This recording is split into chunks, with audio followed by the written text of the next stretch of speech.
Welcome to the College Investor Audio Show, where we talk about the biggest issues impacting millennial money, from student loan debt to side hustles to building wealth. We will show you how to get out of debt so that you can build real wealth for the future.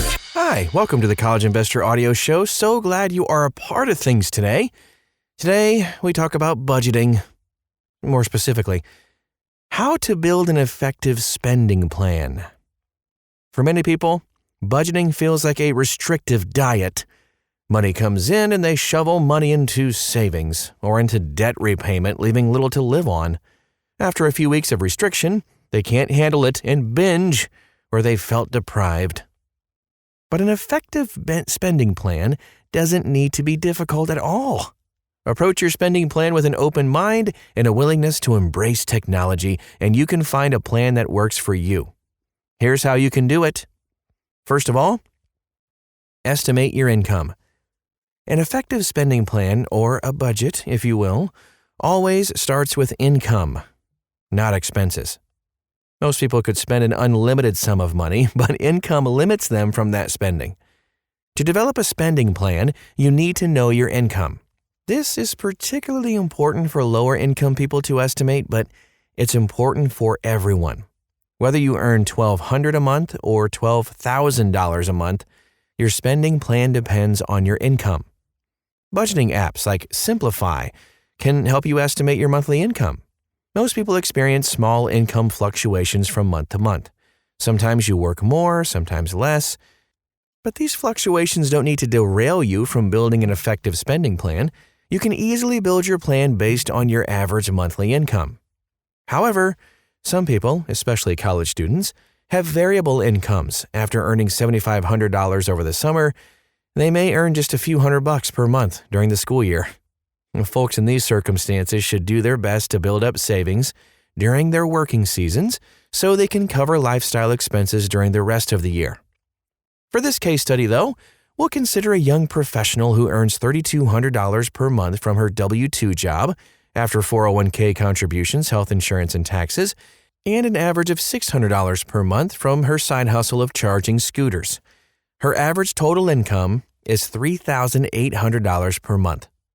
Calculate your fixed expenses. Fixed expenses, also called bills, of course, are expenses that you pay each and every month.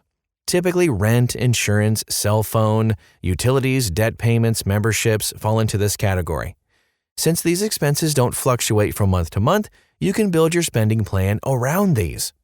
So in this case study, the young professional has the following fixed expenses: $650 rent for her half of an apartment, $100 half of the utilities, including a Netflix subscription, $428 student loans, $379 car loan, $83 car and renter's insurance, $15 cell phone, $35 for a gym membership. In total, her fixed expenses are $1,690 per month. After accounting for these fixed expenses, she has $2,110 for other expenses. Although these expenses are called fixed expenses, they aren't truly written in stone.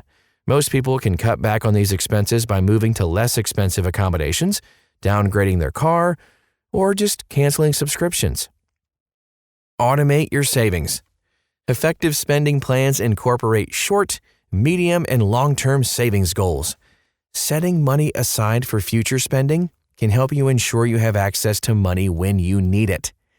One of the easiest ways to meet your savings goals is to automate savings. You can set up automatic transfers from your primary checking account to online savings accounts designated for savings goals. An app like Simplify can help you figure out how much to set aside for each of your major goals. Once you know the amount, you can set up automatic transfers to ensure you stick to these goals. It can be helpful to schedule these transfers the day your paycheck hits your bank account. In this case study, the young professional has goals to save for retirement, emergencies, Coachella, a wedding, and snowboarding passes.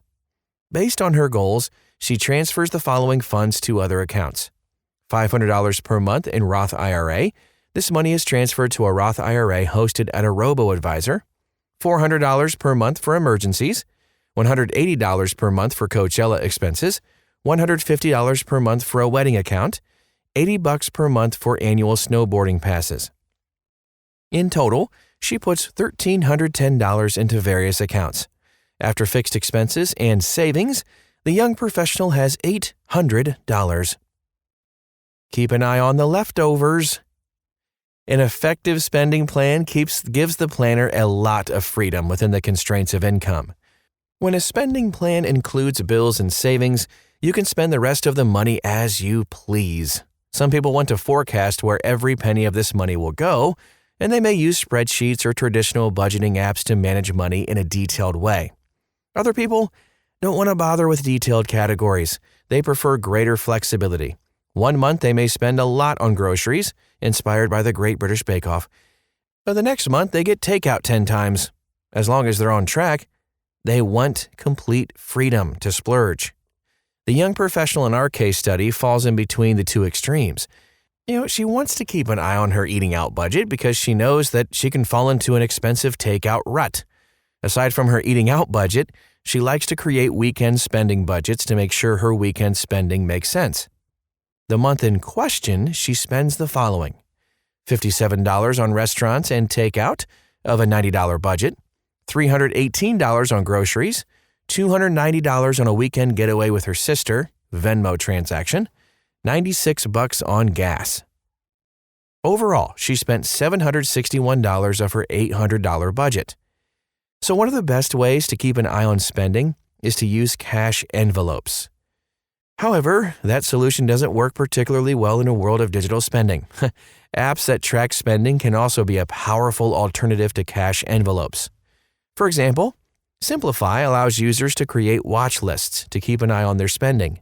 Users can watch their monthly spending or even set limits for a set time. The app gives alerts as users approach their spending limits. Putting the plan into action.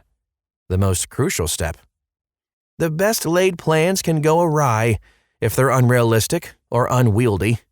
A spending plan that looks effective on paper may be hard to implement. If you're not detail-oriented, you may forget about a bill and overspend in another category. Even when you have a plan, cash flow management can be a challenge. My preferred approach to managing cash flow? Automate everything. I line up my automatic bill pay, my automated transfers with the day my paychecks hit the account. Whatever I have left over, I can spend. Unfortunately, this type of automation takes time to put into place, and it may have to be tweaked when cash flow gets tight. Predictive reporting can help them manage their money without having all the automation in place. A lot of budgeting apps are starting to build these predictions right into the app. The app can remind you of upcoming bills, so you don't overspend the day before your rent is due. For example, Simplify projects your account balance for up to 30 days. The app forecasts all of your bills and accounts for your savings objectives. Then it reports how much money you can spend today, tomorrow, and the rest of the month. If your bank account is going to dip, you'll know ahead of time. This can be especially important to track during lower income months when you don't have as much disposable income. Don't forget to adjust. Spending plans need to be adjusted as your life changes. When you're young, you might live with a half a dozen roommates. When your income grows, you may cut back on roommates. When you have kids, you might find that most of your discretionary spending gets eaten up by daycare bills. An effective spending plan doesn't have to last forever. Continuously tracking your expenses and making adjustments can help you maintain a useful budget on an ongoing basis. And that is our show for today. We really hope it was helpful just to get the gears working on getting a budget together. It doesn't have to be difficult, just whatever works best for you. You can find out all about Simplify that we talked about a lot today at thecollegeinvestor.com and see if that's a good match for you too as a tool. Thanks so much for stopping by today, and we'll talk to you again real soon.